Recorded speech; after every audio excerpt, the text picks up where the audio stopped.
The dense fog of the night clung to the walls of Santa Maria Hospital, as if whispering macabre secrets. The silence was unsettling, broken only by the squeaking of my shoes on the cold floor and the occasional groan from a distant patient. I was the only nurse on the night shift, a burden I carried with a mix of fear and resignation. In room 304, a comatose patient lay motionless, connected to a web of wires and tubes. His half-closed eyes gave the impression that he was observing the world through a ghostly veil. He felt a strange presence in the room, as if something invisible was watching me, waiting for a moment of distraction to attack. Suddenly, a piercing scream tore through the silence of the night. I ran down the hall, my heart pounding in my chest, until I reached room 207. A nurse, pale as death, pointed to the empty bed. The patient, an elderly man, had disappeared without a trace. Fear took over me like a virus. I searched the hospital, looking for the missing patient, but he seemed to have evaporated into thin air. With each step, the feeling of being watched intensified. Shadows danced on the walls, and the sound of shuffling footsteps echoed through the empty hallways. In the morgue, I found the door ajar. An invisible force pulled me inside, and my eyes were met with a macabre scene. The body of the missing patient lay on the autopsy table, his face contorted into an expression of terror. His eyes, wide and full of terror, seemed to be begging me for help. I ran from the morgue, panicked. The lights flickered, and the air vibrated with an ominous energy. I didn't know where to run or what to do. The hospital, once a place of healing, had turned into a terrible nightmare. When I arrived at reception, I found the phone off the hook. A hoarse, guttural voice echoed through the receiver. "You're next." I hung up the phone and curled up on the floor, shaking with fear. Tears welled up in my eyes as I begged for an end to this nightmare. The night dragged on like an eternity, every minute a torture. At dawn, the medical team arrived and found me prostrate on the reception floor.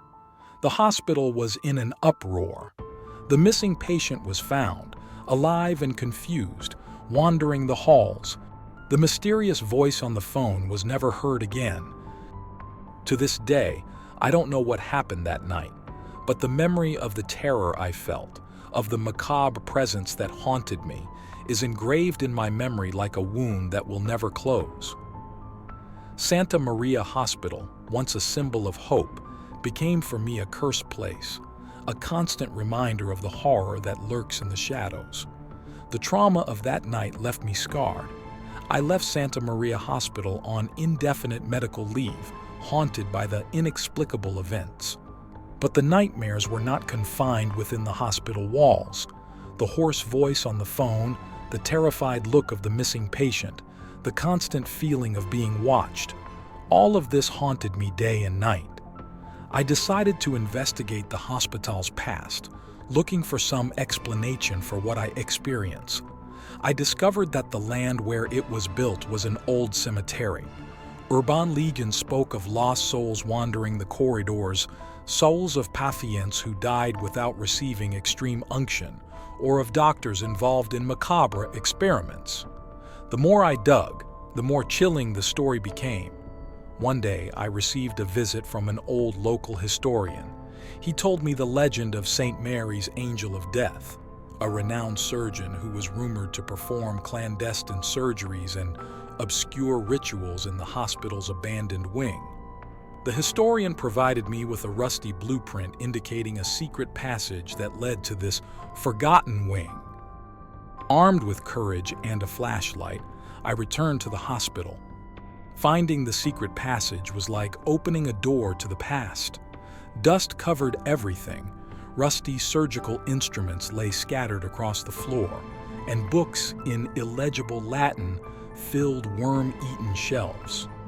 In the center of the room, a metal operating table emanated an unearthly coldness. Suddenly, a gust of icy wind blew, extinguishing the lantern.